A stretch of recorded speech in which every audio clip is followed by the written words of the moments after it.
거룩하신 하나님 아버지, 은혜를 감사합니다. 지난 3일간도 우리를 지키시고 하나님 품에 품어주심을 감사합니다.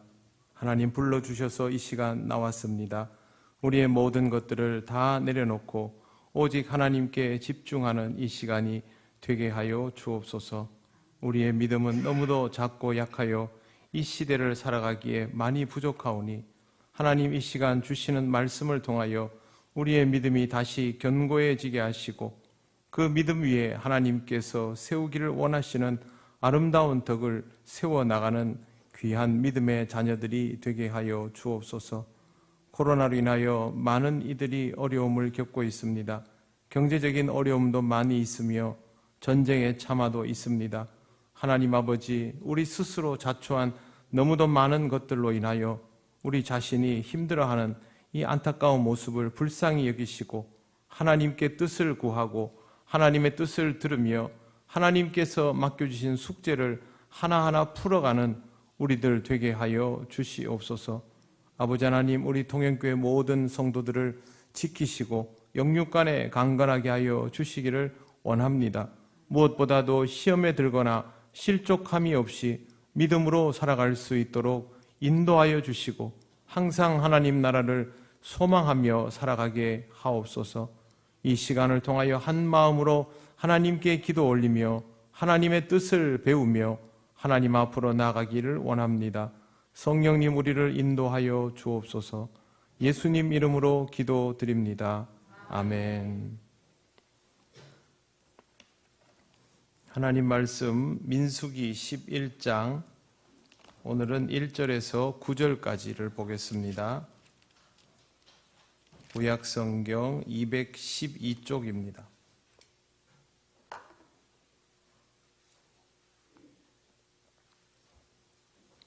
민수기 11장 1절에서 9절 말씀,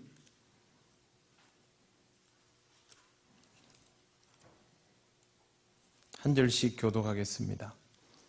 여호와께서 들으시기에 백성이 악한 말로 원망하며 여호와께서 들으시고 진노하사 여호와의 불을 그들 중에 붙여서 진영 끝을 사르게 하시매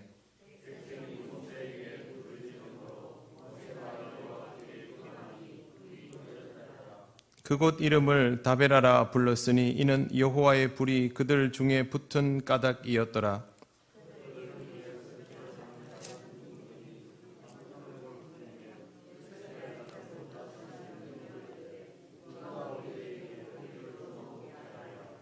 우리가 애굽에 있을 때에는 값없이 생선과 오이와 참외와 부추와 파와 마늘들을 먹은 것이 생각나거늘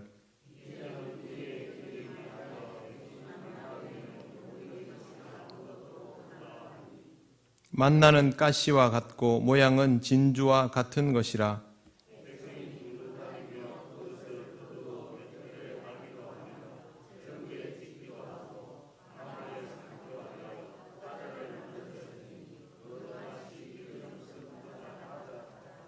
같이 읽겠습니다.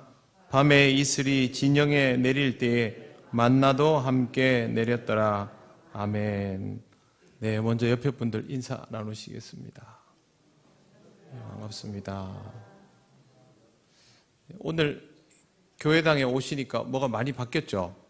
네, 제 뒤에도 네? 감사합니다. 월요일부터 열심히 설치를 하고 마무리를 해서 여러분들이 보실 수 있는 좋은 화면이 생겼습니다. 그래서 그냥 지나갈 수 없지 않습니까? 부활절도 지났고 해서 말씀 전하기 전에 여러분들에게 짧은 부활절 영상을 하나 먼저 어느 정도 성능인지도 봐야 되니까요. 자막은 없습니다. 성경을 늘 보셨기 때문에 영상만 봐도 이게 무슨 내용이구나 아실 수 있을 겁니다. 우리나라에서 그냥 돌아다니는 영상이 아니기 때문에 잠깐 5분 정도 영상을 보시도록 하겠습니다. 영어인데 무슨 말인지 다 들리시죠? 네, 기도드리고 하나님 말씀 나누도록 하겠습니다. 하나님 감사합니다. 오늘 우리에게 주신 이 시간을 통하여 하나님 말씀을 함께 듣고 나눕니다. 우리를 위하여 오신 주님의 부활을 기뻐하는 마음으로 부활 신앙을 가지고 살아가며 이 시간도 생명의 말씀을 나눌 때에 하나님의 은혜가 풍성하게 하옵소서. 예수님 이름으로 기도드립니다. 아멘. 손 들으세요.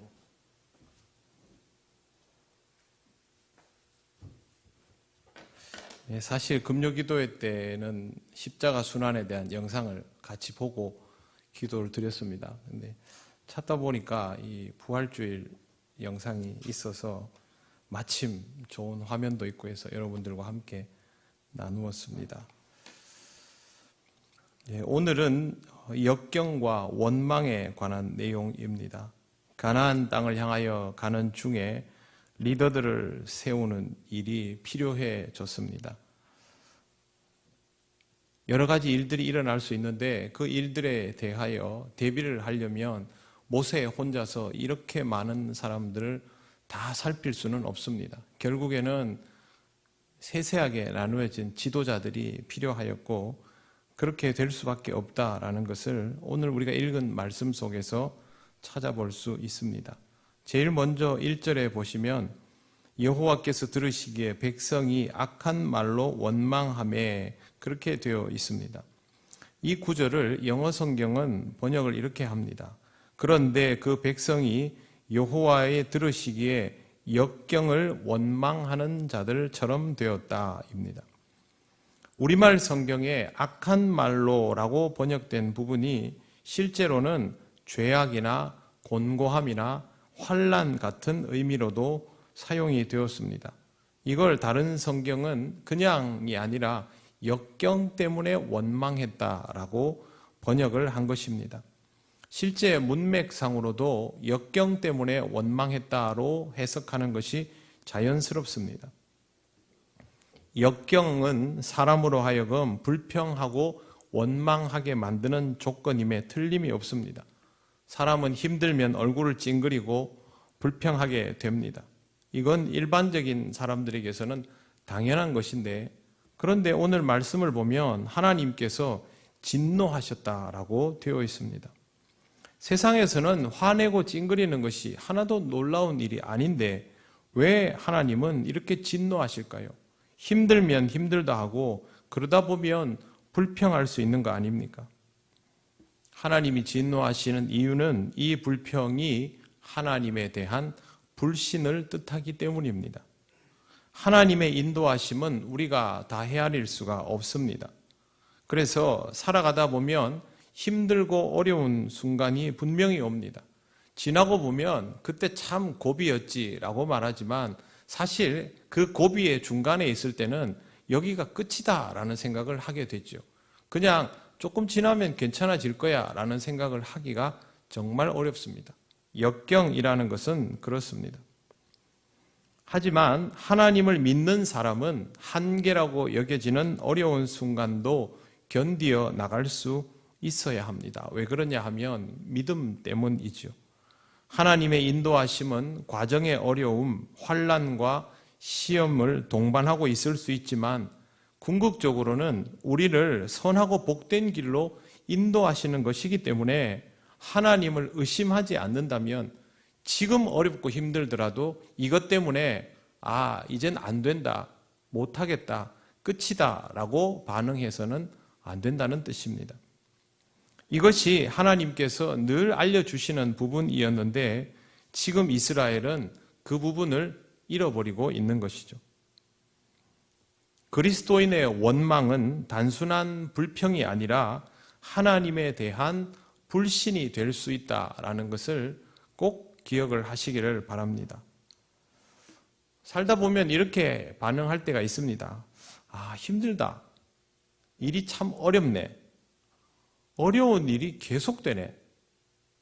이거 내가 감당할 수 있을까? 이런 것들은 여러분들도 다 경험 있으시죠? 어쩌면 지금 우리가 이런 과정 중에 있기도 합니다. 그런데 이거 가지고 이야기하는 거 아닙니다. 여기에서 정도를 넘어서게 되면 문제가 됩니다. 나한테 왜 자꾸 이런 일이 생기지? 그 다음에 하나님은 왜 이걸 그냥 내버려 두시나? 또 하나님이 내가 이렇게 힘들도록 하시면 안 되지. 그 다음에 기도할 때도 하나님 이건 아니잖아요. 하나님 정말 하실 수 있는 거예요. 이렇게 나오게 된다면 이제 선을 넘게 되는 것입니다.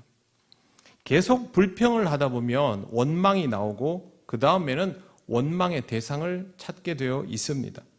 하나님을 믿는 자가 원망을 하면 원망의 대상은 누구이겠습니까? 당연히 하나님이죠. 그래서 결국에는 하나님에 대하여 불신하고 불평을 늘어놓게 되는 것입니다. 이걸 아시기 때문에 하나님께서 이스라엘 사람들의 이런 태도에 대하여 진노하셨습니다. 내가 원망을 하고 불평을 하면 그것을 들어야 하는 이는 결국 하나님이시다라는 것을 생각하면서 살아가시기를 바랍니다. 그러면 우리가 아무것도 못하지 않습니까? 힘들면 힘들다고 하면 됩니다. 힘들면 힘들다고 하고 아프면 아프다고 하면 됩니다. 감당하기 어려우면 감당하기 어렵다고 하면 되지요. 하나님의 의도조차 의심하면 안 된다는 뜻입니다. 하나님의 방법을 의심하면 안 된다는 것입니다. 지금 내가 힘든 것과 이게 다 하나님 탓이다라고 하는 것은 전혀 다른 문제입니다. 지금 이스라엘은 이게 다 하나님 탓이다라고 하고 있는 겁니다. 우리에게는 당연하고 익숙할 수 있는 힘겨움에 대한 토로, 그리고 더 나아가서 불평과 불만이 불신앙의 습관이 될 수 있다라는 것을 조심하시기를 바랍니다. 살다 보면 짜증 낼 수 있지 않느냐? 짜증 한 번 내면 두 번 내게 되고요. 두 번 내면 네 번 내게 되고요. 그러다 보면 하루에 수도 없이 짜증 내게 됩니다. 그 다음에는 그 사람의 삶에는 짜증이 일상이 되는 것이죠. 이런 부분들을 우리 그리스도인들은 조심해야 합니다. 성경에 나오는 진노하셨다라는 표현을 직접 번역하면 그의 코가 뜨거워졌다입니다. 이것은 분노가 폭발하였다는 뜻입니다. 그냥 좀 언짢으신 정도가 아니라 화가 머리끝까지 났다. 그렇게 해석하면 되겠습니다. 지금 이 사안이 하나님께서 화를 머리끝까지 내실 사안이다라고 말씀을 드립니다. 그러면 하나님이 무슨 화를 내십니까? 하나님은 선하신데 라고 생각할 수 있습니다. 본문의 내용은 하나님께서 실제로 그렇게 화를 내신다, 인간처럼 감정을 표현하신다, 그런 의미가 아니라 사람들이, 성경을 읽는 사람들이 이해하기 쉽도록 하나님을 인간의 모습으로 의인화시켜서 표현해 놓는 방식입니다. 이걸 신인동형론적 표현이라고 합니다. 하나님의 역사는 우리가 이해하기 어렵기 때문에, 하나님께서 가지신 그 준엄함도 우리가 이해하기 어렵기 때문에 우리가 이해하기 쉬운 방식, 인간의 방식으로 표현하는 것이죠. 하나님이 우리처럼 허점투성이의 감정을 가져서가 아니라 우리의 눈높이에 맞추어서 기록해 주셨다는 뜻입니다.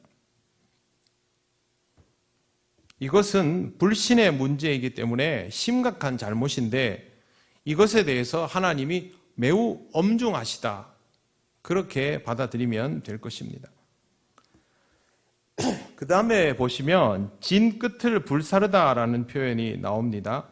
11장 1절 마지막에 보시면 여호와의 불을 그들 중에 붙여서 진영 끝을 사르게 하심에 라고 되어 있습니다. 진영의 끝이 무엇을 의미할까? 이건 그 진영에 있는 끄트머리를 말하는 것이 아니고 학자들은 대열에서 이탈해 있는 무리를 뜻한다라고 말합니다. 이스라엘이 굉장히 조직적으로 구성이 되어 있지 않습니까? 진의 구축이. 그러면 각 지파별로 맡은 위치가 정해져 있죠.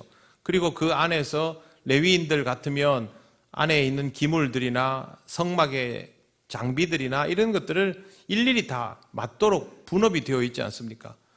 그러면 자기가 맡은 역할을 자기가 반드시 해야 됩니다. 대열에서 이탈하면 안 되는 거죠. 대열에 이탈하는 사람들은 어떤 사람들일까요? 불평불만하는 사람들입니다.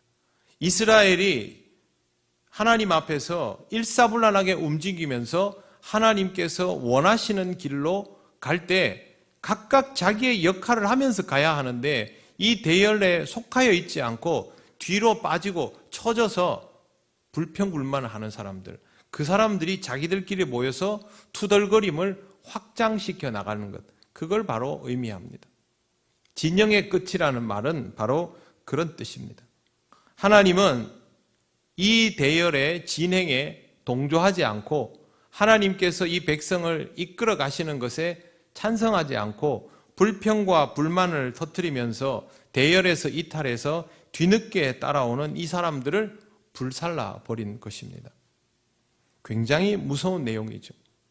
신앙 공동체 안에서 공동체가 하나님의 뜻에 따라 가야 할 길이 확정되면 공동체의 구성원들은 그 공동체 안에서 자기에게 부여된 역할을 최대한 충실하게 행하면서 대열 속에서 움직여야죠. 군인들처럼. 그게 신앙 공동체의 특징입니다. 그런데 신앙 공동체 안에도 이 대열을 따르지 않고 이탈하여서 불평하는 사람이 꼭 나오게 됩니다. 사람 사는 곳에서 그런 불평을 터뜨리는 사람이 당연히 있지 않겠습니까?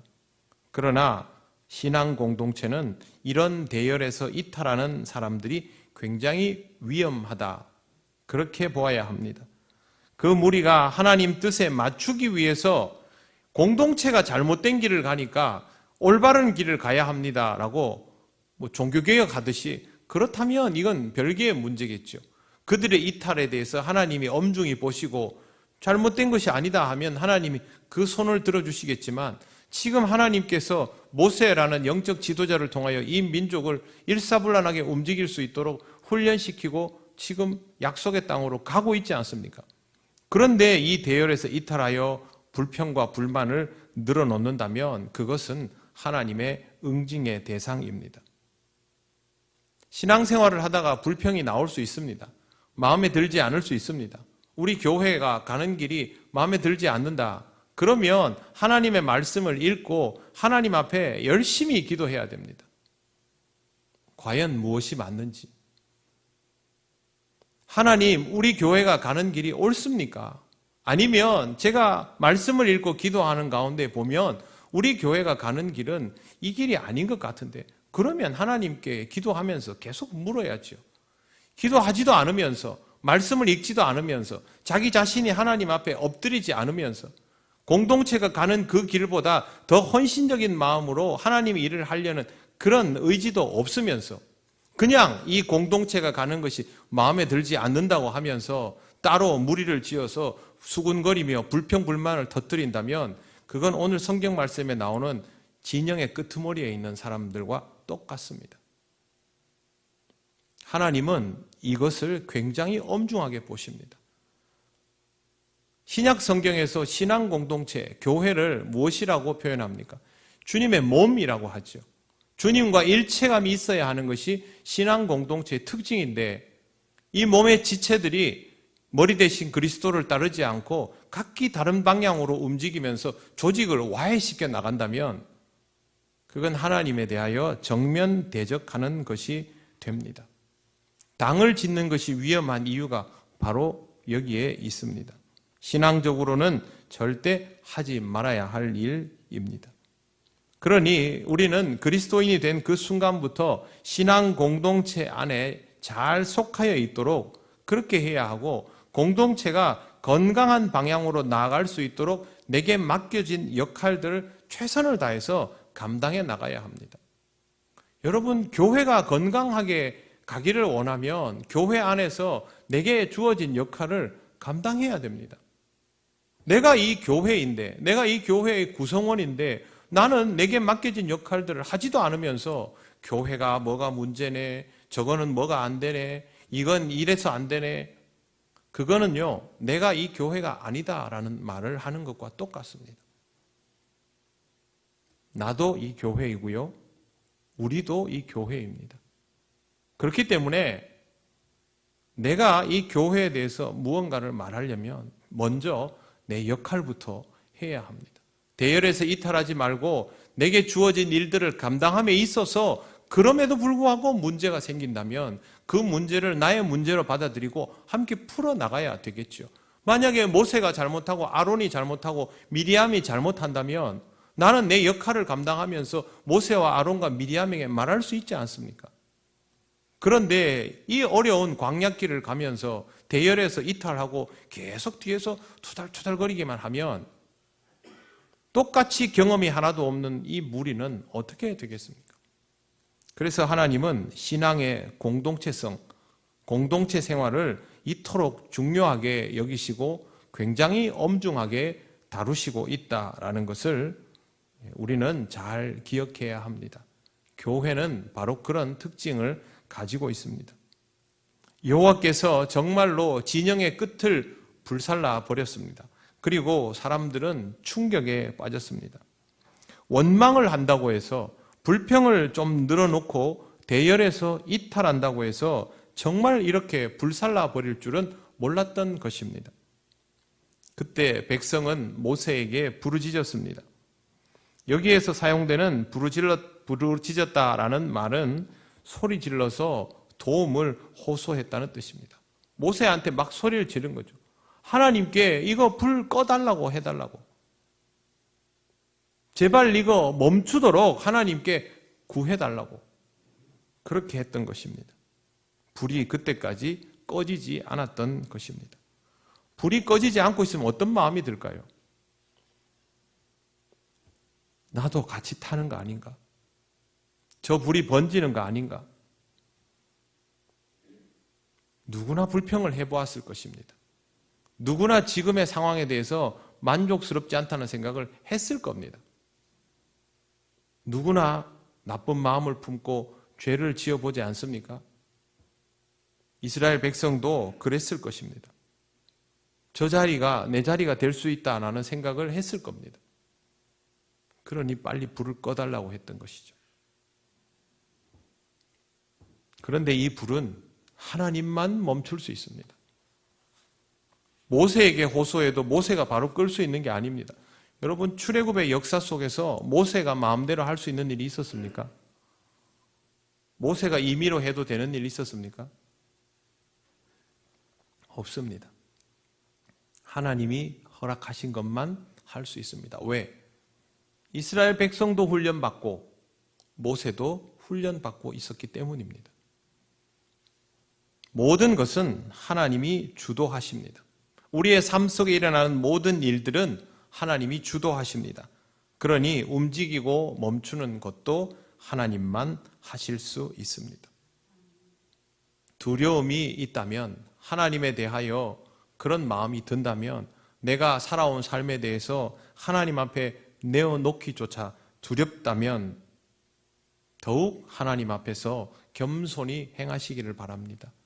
우리의 삶의 모든 것들은 결국 하나님이 주도하시기 때문입니다. 3절 말씀 보십시오. 그곳 이름을 다베라라 불렀으니 이는 여호와의 불이 그들 중에 붙은 까닭이었더라. 다베라라는 말은 나중에 이 지역을 나타내는 고유명사가 됩니다. 불이 타오르는 곳입니다. 이곳이 위치가 어딘지는 정확히 알려져 있지 않습니다. 민수기 33장에 출애굽 경로가 나오는데 여기에도 없습니다. 대신 민수기 마지막에는 기브롯 핫다와라는 지명이 나옵니다. 그런데 기브롯 핫다와도 정확히 어디인지는 모릅니다.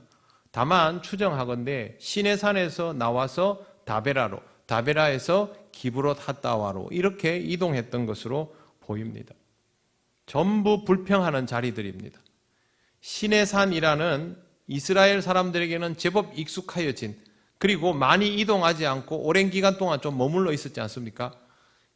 좀 안정화가 됐던, 여기에서 벗어나는 순간 불평과 불만이 쏟아져 나온 겁니다.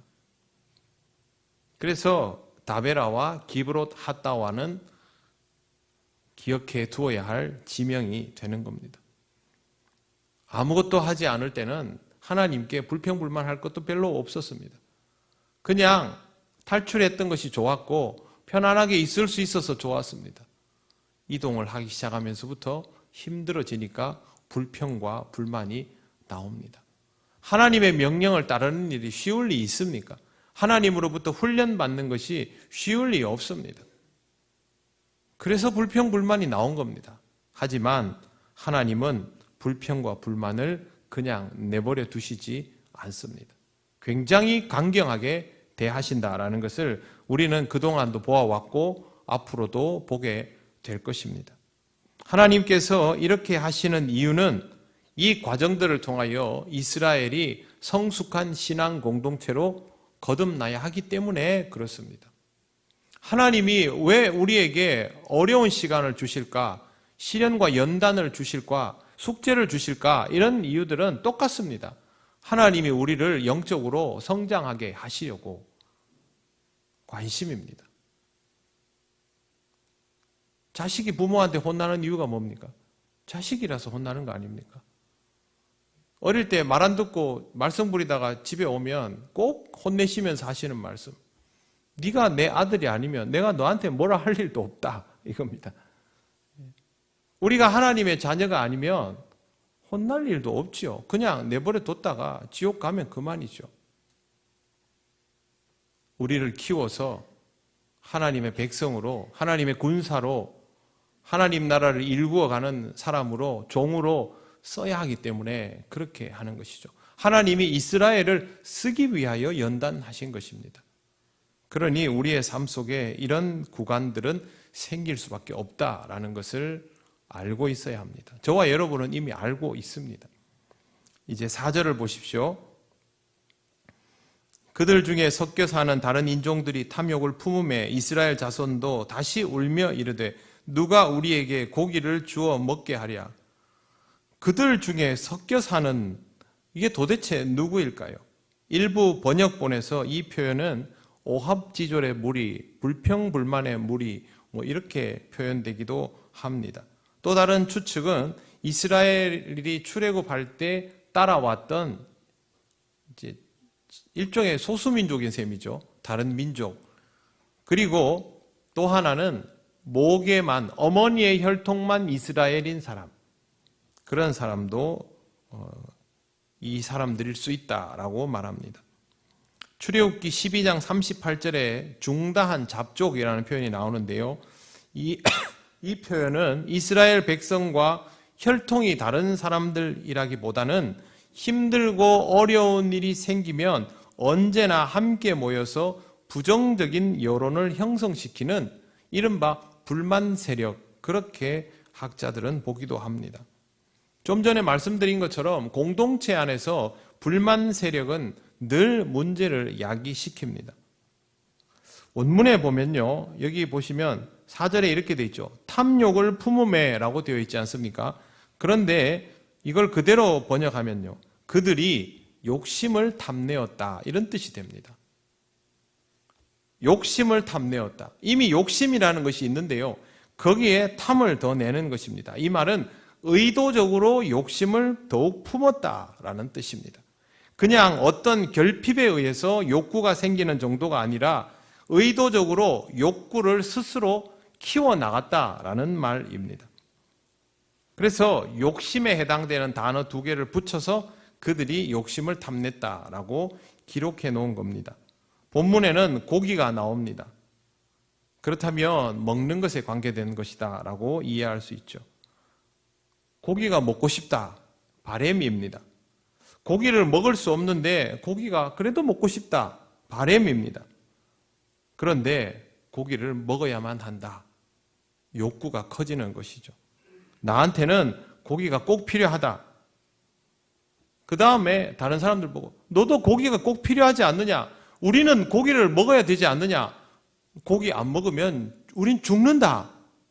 이렇게 생각이 키워져 나가면 같이 이 욕구를 키워나가는 것이 되어버립니다. 그 다음에 뭐가 되겠습니까? 우리는 왜 고기가 없느냐? 지도자라면 고기를 우리에게 주어야 하지 않느냐?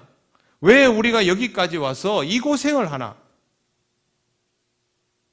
그러면 탐심을 키워가는 게 됩니다. 그러다 보면 어디까지 나가겠습니까?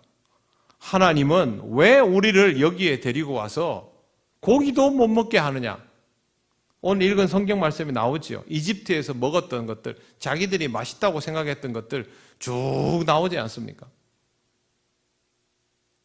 여러분, 고기 안 먹으면 죽습니까? 저도 고기를 좋아합니다만 고기 안 먹는다고 죽습니까? 그런 거 아니잖아요. 그리고 하나님이 고기를 주시지 않았습니까? 만나를 먹었다는 말은 메추라기를 한 번은 먹었다는 뜻입니다. 물론 성경에 나오는 내용을 보면 메추라기를 빈번하게 먹었던 것 같지는 않습니다. 그래서 이 사람들이 메추라기를 먹었다라는 그 기억도 지금 잘 못하고 있습니다. 하지만 하나님은 필요할 때 필요한 것을 주시는 분이었습니다. 물론 고기가 먹고 싶었죠. 이집트에서 고생했던 것들은 다 까먹고 이집트에서 먹었던 음식만 기억을 하고 있죠. 그런데 옆 사람을 향해서 우리가 고기를 먹어야 하지 않느냐? 고기를 먹어야 하는데 왜 우리가 여기서 이러고 있느냐? 모세는 도대체 뭘 하고 있느냐? 하나님은 우리를 왜 여기 데려다 놨느냐? 이렇게 말을 퍼뜨리며 다른 사람들을 병들게 하는 것이죠. 오늘은 우선 탐욕을 품으면 그렇게 자라나며 전염병처럼 번지게 된다라는 것을 먼저 기억하시기를 바랍니다. 이것은 출애굽에서만 있는 일이 아니라 인간이 한계라고 여겨지는 상황에 직면하면 가지게 되는 아주 본능적인 개념입니다. 바이러스가 한 명에게 시작돼도 번지면 그냥 온 세상을 뒤덮는 것처럼 이런 생각들도 순식간에 고기 맛을 못 본 사람들에게는 번져 나가는 것이죠. 바로 이러한 것들이 하나님께서 우려하시는 것입니다. 이러한 생각들이 번지게 될수록 하나님께서 이루어가고자 하는 영적 공동체의 특징은 희석되게 됩니다. 하나님은 이 공동체가 신앙적으로 유지되면서 서서히 연단받고 성장해 나가기를 원하시고 그것을 위해서 상황을 제공하여 주십니다. 자, 하나님께서 시나이 반도를 직진하지 않고 둘러가게 하셨지 않습니까? 마찬가지로 하나님은 이 사람들에게 산의 진미를 주시지 않고 꼭 필요한 최소한의 것들을 먹도록 하셨습니다. 정착하기 좋은 땅을 주시지 않았습니다. 계속 이동하게 하셨습니다. 하나님을 경배할 수 있는 좋은 성전을 주신 것도 아닙니다. 조립식 성막을 만들어서 그걸 들고 다니면서 펼쳤다 접었다를 수도 없이 반복하게 하셨습니다. 하나님이 능력이 없어서 그렇게 하십니까? 이 모든 것들은 하나님의 의도성입니다. 그러면 왜 우리가 이런 것들을 경험하고 있을까 하는 생각을 하면서 하나님의 의도가 무엇일까를 알아가는 것이 신앙 공동체가 해야 할 일인 것이죠. 우리 신앙의 역사에도 우리 교회의 역사에도 우리가 원하는 그림만 있는 거 아니지 않습니까? 우리가 예상하지 못했던 일들도 있고 기대치 않았던 일들이 이루어지는 것들도 있고 될 것 같은 게 안 되는 일들도 있습니다. 그거 다 하나님의 섭리 안에 있는 것이죠. 우리가 뭐 의도해서 이것도 했고 저것도 했고 해도 하나님은 그것조차도 섭리 안에서 만지시는 분입니다. 그러면 우리는 지나온 시간들을 보면서 왜 우리가 곧은 길을 굽게 왔고 굽었던 길을 곱게 갔는가를 살펴야 되죠. 하나님이 우리를 어떤 방식으로 훈련시키시는지를 알아야만 우리를 향한 하나님의 기대가 무엇인지도 알 수 있게 되는 것입니다. 여러분 개인의 삶도 똑같습니다. 하나님께서 여러분을 만지시면 하나님의 의도가 무엇인지를 잘 묵상해 보시기를 바랍니다. 당연히 말씀과 기도를 통하여 이것을 더 지혜롭게 음미해 나갈 수가 있습니다. 공동체는 공동체대로 이런 과정들을 함께 의식하면서 신앙 공동체로서 거듭나갈 수 있는 것입니다. 이런 과정들을 통해서 우리는 하나의 의식을 가지게 됩니다. 우리 통영교회는 하나님께서 이렇게 훈련시키는 교회이다. 이렇게 인도하시는 교회이고 이런 요구를 받는 교회이다. 하나의 의식을 가지게 될 때 하나님이 원하시는 영적 공동체로서의 사명을 감당할 수 있게 되는 것입니다. 하나님에 의하여 이끌림을 받으며 영적인 성장을 이루어가는 공동체가 될 수 있도록 이 부분에 대하여 유념하면서 살아가시기를 바랍니다. 기도드리겠습니다. 하나님은 우리가 더욱 건강한 영적 공동체가 되기를 원하십니다. 하나님 뜻 안에서 주님의 몸된 교회로 온전히 하나가 되어 움직일 수 있는 성령께서 주장하시는 공동체가 되기를 원합니다. 그래서 이 시간 하나님께 기도드리겠습니다. 하나님, 더욱 신령한 공동체가 되게 하여 주시옵소서. 성령 안에서 하나 되게 하신 것을 힘써 지킬 수 있도록 우리를 연단시켜 주시고 연단받으며 성장하고 성숙해져가는 우리 교회가 되게 하여 주시옵소서. 다 같이 기도드리겠습니다. 하나님 아버지, 은혜를 감사합니다. 하나님께서 우리를 하나로 모으시고 지금까지 인도하여 주시고 우리의 부족함들을 가르쳐 주시며 하나의 공동체로 세워주신 것을 감사드립니다. 때로는 우리가 하나님의 역사에 동의하지 못하고 불평하기도 하고 불만하기도 하였지만 하나님께서 끝내 우리를 붙드시고 오늘까지 인도하여 주셨사오니 하나님의 인도하심을 따라 나가는 우리 교회가 되게 하여 주시옵소서. 우리가 조금 더 성장하고 성숙하여 지기를 원합니다. 하나님의 의도를 읽어나갈 수 있는 교회 되게 하시고 우리에게 맡겨진 사명들을 깨달아 알게 하셔서 하나님 원하시는 일들을 이루어갈 수 있게 하여 주시옵소서. 철없고 부족한 우리를 하나님께서 오늘까지 이끌어 주셨사오니 이제는 성숙한 교회의 모습으로 하나님의 영광을 드러내며 살아갈 수 있도록 하나님, 우리 통영교회를 지키시고 인도하시고 사용하여 주시옵소서. 하나님의 뜻에 합당하게 쓰임받는 교회가 되기를 원합니다.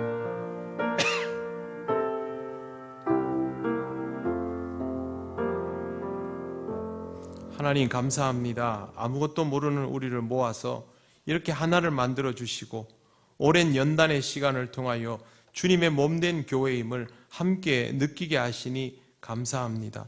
우리가 여전히 부족하지만 이제 하나님의 뜻을 조금씩 헤아려 가며 하나님 앞에서 주님의 몸으로서의 길들을 가게 하심을 감사합니다. 하나님 기뻐하시는 일들을 해 나갈 수 있는 우리 교회가 되기를 원합니다. 우리들 각자의 심령을 든든하게 하여 주시고 지체로서의 사명을 감당하게 하여 주옵소서. 우리 교회에는 마귀 시험이 틈타지 않게 하시고 분열하는 역사가 없게 하시고 성령 안에서 하나 되게 하신 것을 힘써 지켜나가며 한 분 주님을 모시는 아름다운 주의 몸이 되게 하여 주시옵소서. 하나님께서 우리에게 원하시는 것들이 있음을 우리는 잘 압니다. 우리가 더욱 구체적으로 알게 하시고 깨닫게 하셔서 그 일 감당하며 하나님께 영광을 돌리는 우리 교회가 되게 하여 주시옵소서. 감사드리며 예수님 이름으로 기도드립니다. 아멘.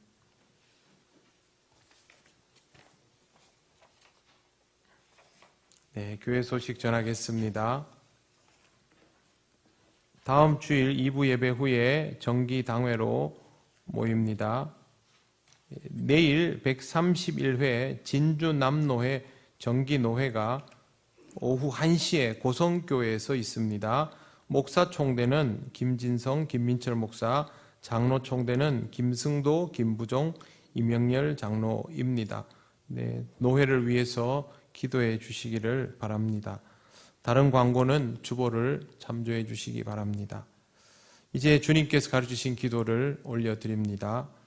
하늘에 계신 우리 아버지, 아버지의 이름을 거룩하게 하시며 아버지의 나라가 오게 하시며 아버지의 뜻이 하늘에서와 같이 땅에서도 이루어지게 하소서. 오늘 우리에게 일용할 양식을 주시고 우리가 우리에게 잘못한 사람을 용서하여 준 것 같이 우리 죄를 용서하여 주시고 우리를 시험에 빠지지 않게 하시고 악에서 구하소서. 나라와 권능과 영광이 영원히 아버지의 것입니다. 아멘.